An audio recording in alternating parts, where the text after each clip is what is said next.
नमस्कार विद्यार्थी मित्रांनो, या अगोदरच्या एका आनंदाच्या व्हिडिओमध्ये आपण बोललो होतो की महाराष्ट्राचे जे आदरणीय माननीय जे मुख्यमंत्री आहेत देवेंद्र फडणवीस यांनी पाठीमागे एक घोषणा केली होती की 10,000 रिक्त पदांची आम्ही जागा काढणार आहोत आणि तेव्हा त्या जागेवरती त्या जागेच्या घोषणेवरती आपण एक व्हिडिओ घेतला होता आणि त्या व्हिडिओमध्ये मी असं म्हटलं होतं की आता भलेही हे 10,000 म्हणत आहेत पण भविष्यामध्ये या जागा वाढणार आहेत आणि भविष्यामध्ये जागा वाढणार आहेत तर तो दिवस आज नक्कीच आला।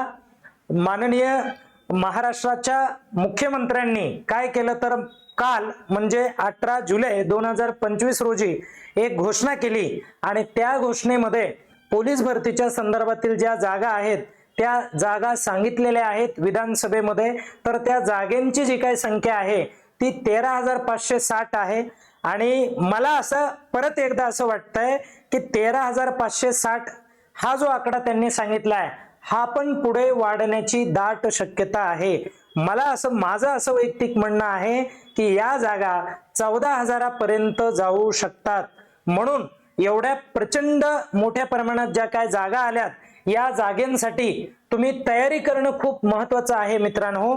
तयारीसाठी वेळ कशाची पाहताय म्हणून आवर्जून आपल्या चॅनलला तुम्ही सबस्क्राइब करा, आपल्या चॅनलला कमेंट करा तुमच्या अडचणी असतील तर, आणि त्यानंतर आपण काही ऑनलाईन बॅचेस तयार केलेले आहेत। या ऑनलाईन बॅचेस अगदी कमी फीस मध्ये तुम्हाला अवेलेबल आहेत, त्यासाठी सर्वांनी त्या घ्या आणि ज्यांना गरज पडेल ऑफलाईन ज्यांना येण्याची क्षमता आहे आर्थिक त्यांची चांगली परिस्थिती आहे अशा लोकांनी नाशिकमध्ये शौर्य करियर अकॅडमी या आमच्या अकॅडमीला आवर्जून भेट द्या। या ठिकाणी आपण थांबूयात। धन्यवाद।